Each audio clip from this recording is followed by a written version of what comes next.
Halo Cinecrip, balik lagi sama gue Rashid Hari yang kali ini bakal nge-review sesuatu yang agak beda nih, agak variatif. Kalau biasanya kan yang lebih banyak di-review sama Cinecrip tuh film-film Indonesia, Hollywood, atau kadang tuh Eropa, atau dari Asia tuh bisa Asia Timur biasanya ya, kayak China, Jepang, Korea. Nah kali ini yang mau gue review adalah film dari tetangga sendiri, dari negara sebelah, yaitu dari Malaysia, yang judulnya adalah La Luna. Ini film udah tayang di bioskop dari tanggal 6 dan itu jarang juga ya ada film Malaysia tayang di bioskop Indonesia. Gue terakhir kali nonton film Malaysia di bioskop itu kayaknya awal tahun ini. Gue lupa bulan apa, mungkin Februari atau Maret gitu. Di horor yang ancur banget itu yang judulnya Pulau. Nah itu terakhir kali gue nonton film Malaysia di bioskop. Dan lalu nih bisa dibilang menghapus kenangan buruk itu. Tapi sebelum masuk ke review, gue mau mengucapin makasih dulu ke teman-teman yang masih setia gabung di membership Cinecrip. BTW sekitar awal minggu depan kita tuh bakal ngadain itu ya, live stream khusus member bulanan. Buat yang ada di Tier Bestie dan La Familia, bersiap-siaplah. Dan kalau yang belum gabung dan mau ikutan ngobrolin soal pergosipan sinema, bisa segera join membership. Nah, La Luna nih bukan film horor ya, jelas ya dia bukan film horor, tapi dia tuh ngebahas sesuatu yang buat banyak orang menyeramkan gitu kalau gue lihat. Bukan setan, bukan iblis, bukan demit atau kutukan dalam bentuk apapun, tapi soal perubahan. Kenapa gue bilang menakutkan, kenapa gue bilang serem buat banyak orang? Karena perubahan itu kan selalu membawa hal baru ya, ngebawa hal-hal asing yang mungkin buat beberapa kalangan tuh susah dipahami. Dan kita tahu lah manusia tuh kan cenderung takut sama sesuatu yang tidak kita pahami gitu. Sesuatu yang asing buat kita tuh kadang kita cenderung takut. Gak cuma takut sih, malah gue ngeliat perasaan benci juga bisa muncul di hati orang-orang yang tertutup banget sama perubahan, yang bener-bener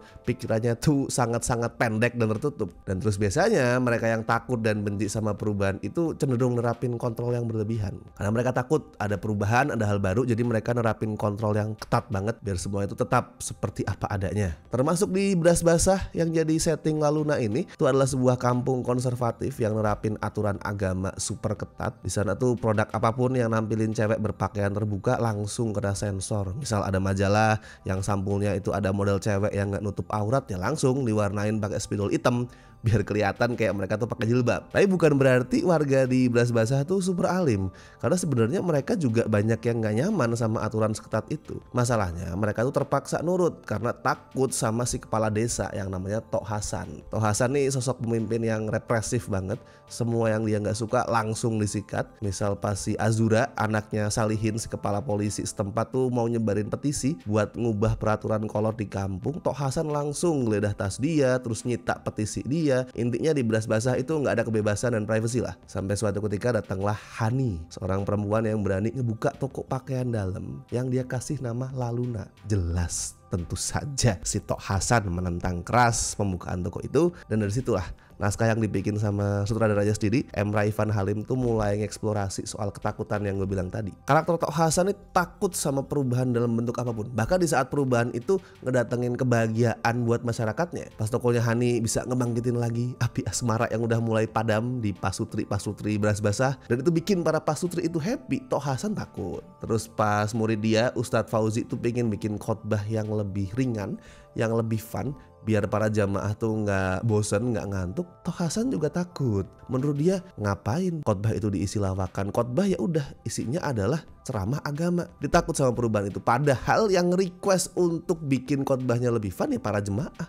Bukan si ustadz itu semaunya sendiri, no. Jemaah ngerasa diri mereka lebih happy kalau khotbahnya ringan, jadinya mereka request, ditolak. Tok Hasan takut. Warga kampung merasa lebih happy, pernikahannya lebih hidup lagi setelah ada tokonya si Hani. Tok Hasan takut, ditolak juga. Pokoknya apa-apa dia takut. Dan nantinya seiring waktu, toko La Luna itu mulai berkembang nih fungsinya nih. Dari yang tadi cuman toko pakaian dalam biasa, akhirnya tuh berubah jadi safe space buat para perempuan. Karena di toko La Luna ini kan cowok-cowok nggak boleh masuk ya. Semua cowok nggak boleh masuk, jadinya itu toko diisi sama cewek-cewek yang mereka tuh bebas ngomongin apa aja, curhat soal apapun, berlindung dari apapun, jadinya ngasih ruang aman buat mereka. Termasuk ada karakter warga setempat yang namanya tuh Yam. Dia tuh udah nggak tahan jadi korban KDRT suaminya, ya dia larinya ke La Luna. Dia bersembunyi di sana, berlindung di sana, dapat ruang aman di sana. Makanya beberapa laki-laki termasuk Tok Hasan tentu saja itu benci banget sama La Luna. Mereka ngomongnya adalah ini toko maksiat gitu, toko pakaian dalam, tapi sebenarnya mereka benci itu simply karena di La Luna, di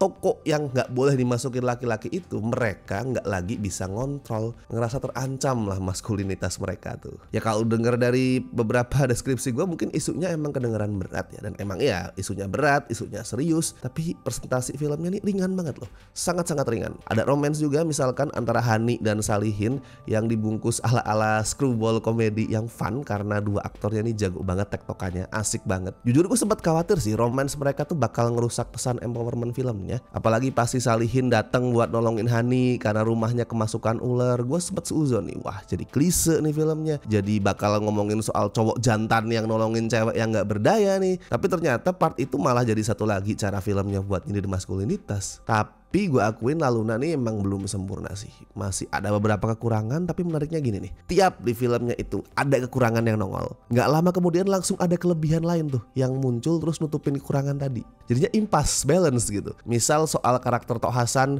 yang makin ke belakang tuh gue lihat makin berubah ya, dari seorang tetua kampung yang super kolot nantinya tuh berubah jadi ya simply antagonis yang beneran jahat. Buat gue tuh La Luna sebenarnya nggak butuh si antagonis jahat itu buat nyampein pesannya, malah buat gue pesan itu bisa lebih efektif di saat antagonisnya ya nggak sejahat itu, cuman tetua kampung, ulama yang terlalu kolot gitu, karena itu lebih realis. Tapi di sisi lain perubahan Tok Hasan ini juga munculin sindiran baru nih, sindiran buat para individu yang saking dibutakan sama kebencian tuh sampai mereka nggak ragu buat berbuat hal jahat, buat berbuat maksiat, buat terjerumus terlalu dalam kegelapan. Nah itu jadi sindiran yang baru. Terus soal cara filmnya ngasih konklusi juga sebenarnya gue agak terganggu sih. Konklusinya tuh agak terlalu tergantung sama kebetulan gitu. Kebetulan aja si Tok Hasan sama Salihin tuh ketemuan di tempat itu. Kalau tempat lain mungkin konklusinya nggak akan ada. Jadi berasa kebetulan banget. Tapi itu juga langsung ditutupin tuh sama endingnya yang hangat banget, hangat, empowering, dan satisfying. Jadi begitu gue nonton awalnya gue aduh kenapa harus kebetulan sih, terus dikasih ending itu langsung